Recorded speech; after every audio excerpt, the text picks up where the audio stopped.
तो reaction intermediate के previous lecture में हम कार्बीन्स के बारे में पढ़ रहे थे। हमने कार्बीन्स की देख ली थी, जनरेशन कैसे होगी उसकी रिएक्शंस पढ़ ली थी, और हमने टाइप्स ऑफ कार्बीन सिंगलेट और ट्रिपलेट भी डिस्कस कर ली थी क्या होता है। अब जो हमको करना है वो है रिएक्शंस ऑफ कार्बीन। कार्बीन्स जो है कैसे टाइप की रिएक्शन को शो करती हैं। तो कार्बीन जो है पहले क्या बताई थी, एक इलेक्ट्रॉन डेफिशिएंट स्पीशीज़ है, तो ये एक्ट करेगी एज अ इलेक्ट्रोफाइल। और मैंने ये भी बोला था कि हमको सिर्फ सिंगलेट कार्बीन के बारे में ज़्यादा पढ़ना है, ट्रिपलेट के बारे में पढ़ना नहीं है। तो जो सिंगलेट कार्बीन होती है ये एज ए इलेक्ट्रोफाइल ही एक्ट करती है। यानी पहला, अब इसको क्या चाहिए, एक इलेक्ट्रॉन रिच स्पीशीज चाहिए। तो सबसे पहले इलेक्ट्रॉन रिच स्पीशीज कौन से होते हैं, पाई बॉन्ड। पाई बॉन्ड में जो है इंसर्जन होता है कार्बीन्स का। अगर कोई भी हम एल्कीन लेंगे, फॉर एग्जांपल सबसे simplest alkene CH2 double bond CH2, और डाइक्लोरोकार्बिन एग्जांपल के लेते हैं, 2 क्लोरीन थे, इसका नाम था डाइक्लोरोकार्बिन। तो ये पाई बॉन्ड इधर अटैक करेगा और ये इस पर कार्बन पर वापस अटैक करेगी। एक 3 मेंबर की जो है साइक्लिक रिंग का फॉर्मेशन होगा। यहाँ पर भी CH2, यहाँ पर कार्बन कार्बन, और इस कार्बन से लगे हुए होंगे 2 क्लोरीन ग्रुप। तो जब कार्बन का अटैक होता है पाई बॉन्ड में, तो एक 3 मेंबर की रिंग का फॉर्मेशन होता है। इस बात को भी हम याद रखेंगे, 3 मेंबर रिंग। कोई दूसरी एल्कीन ले लेते हैं, फॉर एग्जांपल अब प्रोपीन ले लेते हैं, CH3 CH double bond CH2, और सामने फिर से ले लें कार्बिन, एक डाइक्लोरोकार्बिन भी ले लेते हैं। डाइक्लोरोकार्बिन बार बार मैं ले रहा हूँ क्योंकि बहुत जगह यही कार्बिन जो है यूज़ होने वाली है। इसका अटैक इधर, इसका अटैक इधर, तो CH3 CH, यहाँ पर CH2 कार्बन, यहाँ पर क्लोरीन और क्लोरीन। जरूरी नहीं है सिर्फ क्लोरीन ही हो, क्लोरीन की जगह पर जो है हाइड्रोजन का भी यूज़ कर सकते हैं। तो यहाँ पर चलो हाइड्रोजन ही लगा लेते हैं।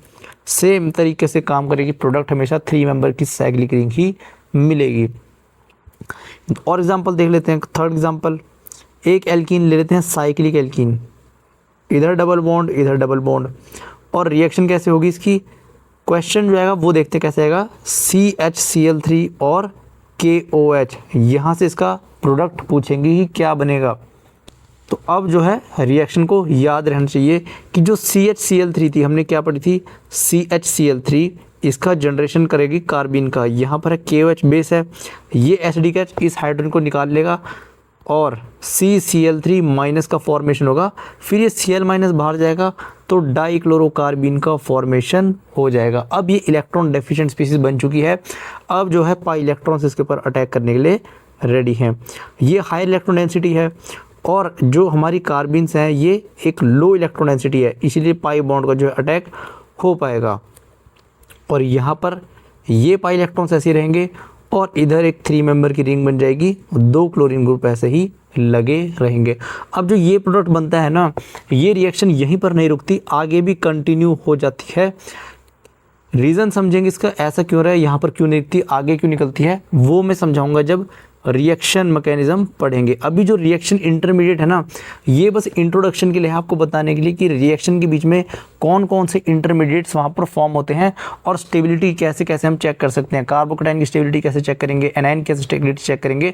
तो ये वाला चैप्टर जो है बिल्कुल अभी इंट्रोडक्शन के लिए ही है, ताकि जब हम रिएक्शन मैकेनिज्म या फिर नेम रिएक्शन या फिर और भी जो आगे पढ़ेंगे ऑर्गेनिक में, वहाँ पर हमको दिक्कत नहीं आनी चाहिए। तो बेसिक अगर स्ट्रॉन्ग रहेंगे तो हमको आगे बिल्कुल भी दिक्कत नहीं आएगी। और थोड़े एग्जांपल लेते हैं, एक एग्जांपल लेते हैं, एक साइक्लिक कंपाउंड है जिसपे नाइट्रोजन लगा होगा, इसको बोलते हैं पायरोल। अभी याद कुछ नहीं करना है, अभी बस क्या बोला है, सिर्फ इंट्रोडक्शन है। इसकी भी अगर रिएक्शन कराएंगे CHCl3 और साथ में KOH, तो यहाँ से तो पता लग गया क्या जनरेट होगा, डाइक्लोरोकार्बिन का फॉर्मेशन हो जाएगा, यानी इसके साथ डाइक्लोरोकार्बिन बिल्कुल रिएक्ट कर जाएगी। CCl और कार्बिन, ये अटैक इधर, ये इधर, और एक 3 मेंबर की रिंग बन जाएगी। देखो पाई बॉन्ड में अगर सीख लिया, फिर कैसा भी पाई बॉन्ड आ जाए, अटैक हमको पता है सेम ही तरीके से होगा। यहाँ पर क्लोरीन और यहाँ पर क्लोरीन, ये कार्बन है, इसको लिखो चाहे ना लिखो एक ही बात है। अब रिएक्शन जो है यहाँ पर भी नहीं रुकेगी, आगे रिएक्शन कैसे प्रोसीड करेगी वो भी हम आने वाले लेक्चर्स बिल्कुल देखेंगे, तो उसकी आपने टेंशन नहीं लेनी है। सारा ही सिलेबस में बिल्कुल अच्छे से डिटेल में आपको कराता हुआ चलूँगा, कहीं भी कोई दिक्कत आपको नहीं आएगी समझने में। तो पाई बॉन्ड्स हमारी इलेक्ट्रॉन स्पीशीज होती है। दूसरा इलेक्ट्रॉन स्पीशीज क्या होगा, एक हेटेरो एटम जिसके पास लोन पेयर होगा, lone pair containing hetero atom. कौन कौन से हो सकते हैं, ऑक्सीजन हो सकता है, सल्फर हो सकता है, नाइट्रोजन हो सकता है। वैसे तो और भी हो सकते हैं पर जनरली हमको इसी में पढ़ना है, ज़्यादा डिटेल में हमको नहीं पढ़ना होता। तो अगर यहाँ पर सल्फर लगा हुआ है और सामने आ जाती है carbon CCl, electron deficient species. Sulphur के पास लोन पेयर हैं, यही लोन पेयर जो है कार्बन पर अटैक करते हैं। अभी क्या बताया, कार्बन कैसा रहता है, इलेक्ट्रोफिलिक, तो ये इलेक्ट्रॉन्स को एक्सेप्ट करेगा और रिएक्शन कैसी रहेगी, इधर इधर, और सल्फर ने इलेक्ट्रॉन को डोनेशन किया, इस पर आ जाएगा पॉजिटिव चार्ज, और कार्बन ने क्या किया है, इलेक्ट्रॉन को एक्सेप्ट किया, इसलिए कार्बन पर आ जाता है नेगेटिव चार्ज। पाई बॉन्ड के साथ में ये न्यूट्रल कंपाउंड ही था, लेकिन जब लोन पेयर्स अटैक कर रहे हैं कार्बन्स पर तो चार्ज का जनरेशन हो रहा है पॉजिटिव और नेगेटिव। एक दूसरा एग्जांपल ले लेते हैं, CH3NH2, अगर सामने लेंगे CHCl3 और KOH, तो यहाँ से क्या जनरेट होगी, कार्बन CCl और कार्बन। तो नाइट्रोजन के पास भी जो है लोन पेयर प्रेजेंट है, वो अटैक कर सकते हैं। CH3NH2 पॉजिटिव, नाइट्रोजन ने दिया है CCl और Cl, कार्बन ने एक्सेप्ट किया है तो कार्बन पर नेगेटिव चार्ज रहेगा। आगे रिएक्शन कैसी रहेंगी वो हम आने वाले लेक्चर बिल्कुल डिस्कस करते चलेंगे। सेम केस ऑक्सीजन के साथ में CH3OH और सामने ले ली है कार्बन। अब CH2 कार्बन वाली ले लेते हैं, बहुत देर से एक यूज़ कर रहे थे। तो ऑक्सीजन के पास भी लोन पेयर है, वो बिल्कुल अटैक कर सकते हैं। CH3OH यहाँ पर पॉजिटिव और CH2 इस कार्बन पर नेगेटिव। तो पाई बॉन्ड्स भी इलेक्ट्रॉन स्पीशीज है, वो भी कार्बन के साथ इंसर्ट हो सकती है, मतलब कार्बन जो है पाई बॉन्ड में इंसर्शन कर सकते हैं।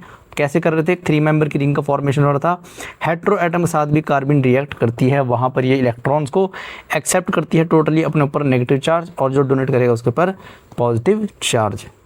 अब बात करते हैं स्टेबिलिटी ऑफ सिंगलेट कार्बन्स। ये 3 कार्बन मैंने बना रखी है और मैं पूछता हूँ कौन सी कार्बन सबसे ज़्यादा स्टेबल रहेगी। तो सिंगलेट कार्बन का स्ट्रक्चर याद आना चाहिए। ये जो कार्बन पे जो लोन पेयर प्रेजेंट होते हैं, ये कहाँ होते हैं, एक तो पेयर्ड होते हैं और sp2 ऑर्बिटल में प्रेजेंट होते हैं। ये भी जो ओवरलैपिंग होगी फ्लोरीन के साथ, ये sp2 के साथ होगी, ये भी sp2 के साथ में होगा। एक एम्प्टी p ऑर्बिटल यहाँ पर प्रेजेंट रहता है कार्बन के ऊपर, सेम यहीं पर रहेगा, ये भी sp2 में रहेगा। यहाँ पर क्लोरीन और एक जो है p ऑर्बिटल एम्प्टी होगा कार्बन के पास में। तो स्टेबिलिटी कैसे रहेगी, जो एम्प्टी p ऑर्बिटल है ये एक्सेप्ट करेगा फ्लोरीन के लोन पेयर्स को। जो हमने बैक बॉन्डिंग कॉन्सेप्ट पढ़ा था सेम वही है, फ्लोरीन अपनी इलेक्ट्रॉन्स को जो है डोनेट करेगा इस कार्बन के p ऑर्बिटल में, और फ्लोरीन जो है कहाँ से डोनेट करेगा, अपने 2p ऑर्बिटल से। कार्बन का भी एम्प्टी कौन सा है, 2p, तो ये 2p ऑर्बिटल में जो है बॉन्डिंग हो रही होगी, ओवरलैपिंग हो रही होगी। अगर इस केस में बात करते हैं तो कार्बन तो एक्सेप्ट करेगा 2p ऑर्बिटल में, लेकिन क्लोरीन डोनेट करेगा 3p ऑर्बिटल से, और यहाँ पर भी कार्बन जो है 2p ऑर्बिटल से एक्सेप्ट करेगा, और ब्रोमीन का साइज तो और बड़ा है, ये 4p ऑर्बिटल से जो है डोनेट करेगा। यानी ओवरलैपिंग इस वाले केस में सबसे ज़्यादा रहेगी जहाँ पर फ्लोरीन है। तो जितनी ज़्यादा बैक बॉन्डिंग रहेगी, ये चीज़ हमने GOC में पढ़ ली थी, जितनी ज़्यादा बैक बॉन्डिंग रहती है उतनी ज़्यादा क्या रहती है, स्टेबिलिटी रहती है। यानी CF2 वाली कार्बन सबसे ज़्यादा स्टेबल होगी, उसके बाद है क्लोरीन वाली, सबसे लास्ट में ब्रोमीन वाली। तो रीज़न क्या है, बैक बॉन्डिंग। एक दूसरा मेथड भी है कार्बन्स को प्रिपेयर करने का, वहाँ पर जो है N2 गैस का यूज़ होता है, N2 गैस बाहर जाती है। वो कैसे होता है, एक एग्जाम्पल लेते हैं, CH2N2, यहाँ पर इस पर रहेगा माइनस, इस पर रहेगा पॉजिटिव। अगर इसका स्ट्रक्चर बनाकर देखते हैं, CH2 minus N triple bond N, और इस नाइट्रोजन पर रहेगा पॉजिटिव चार्ज। अब इसका एक रेजोनेटिंग स्ट्रक्चर भी अगर बना सकते हैं हम, ये नेगेटिव इधर शिफ्ट करेगा, ये बॉन्ड इधर शिफ्ट करेगा, तो CH2 डबल बॉन्ड N, इस पर पॉजिटिव और इस पर माइनस। जो हमारे काम का आने वाला है वो यहाँ से हम रिएक्शन को समझ सकते हैं। अगर हम इसको हीट करते हैं, CH2 माइनस N2 पॉजिटिव, अगर हमने इसको हीट करा तो यहाँ से जो है नाइट्रोजन गैस N2 बाहर जाती है, और किसी भी रिएक्शन में गैस का रिमूव होना काफ़ी फेवरेबल कंडीशन मानी जाती है।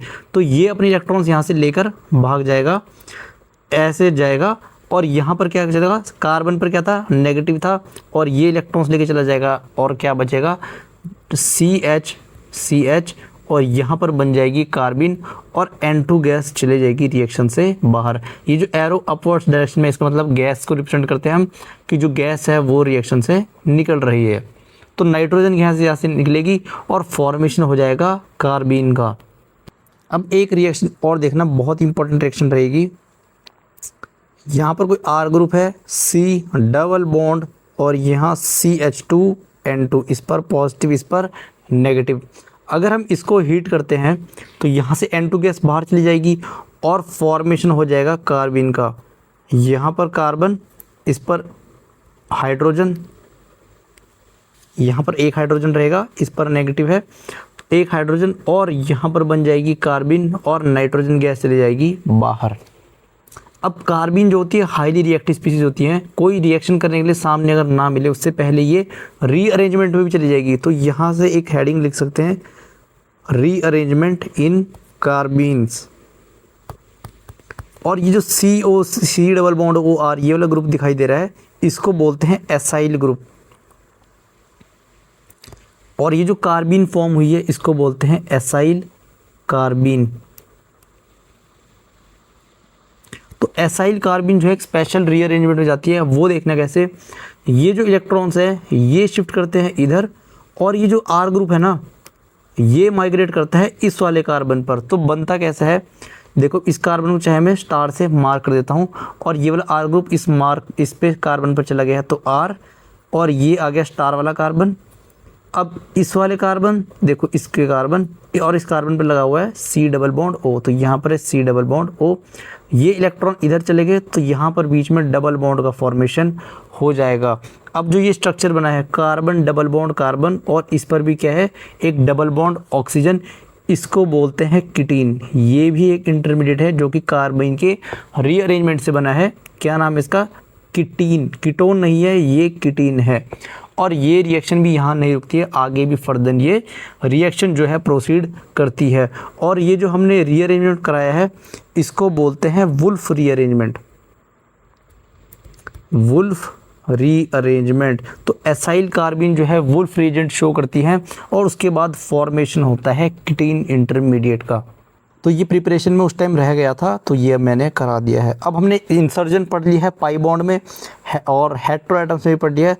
थर्ड इंसर्जन है जो कार्बिन जो है इंसर्ट करेगी, इंसर्शन इन सिग्मा बॉन्ड। यहाँ से हाइड्रोजन, कार्बन और हाइड्रोजन के बीच में जो है इंसर्ट हो जाएगी। फॉर एग्जांपल यहाँ पर कोई R ग्रुप है, यहाँ पर CH2 और यहाँ R, इधर मान लेते हैं N2 पॉजिटिव, इस पर नेगेटिव। अब क्या होगा, हीट करने पर ये भी जाएगी बाहर, फॉर्मेशन होगा फिर से कार्बिन का। यहाँ पर ये बन चुकी है कार्बिन, इधर CH, इसको ऐसे लिखते हैं, और यहाँ पर R। ये R कुछ भी हो सकता है, कोई भी एल्काइल, मिथाइल, फिनाइल, जो मर्जी R हो सकता है। अब इस कार्बन और हाइड्रोजन के बीच में जो है इंसर्ट ये बिल्कुल हो जाएगी। यहाँ से हाइड्रोजन को बाहर निकालना है और इंसर्ट ऐसे, ये हाइड्रोजन चली जाएगी इसकी प्लेस पर, और फॉर्मेशन क्या होगा, यहाँ पर बीच में आ जाएगा डबल बॉन्ड, इधर हाइड्रोजन CH और R2।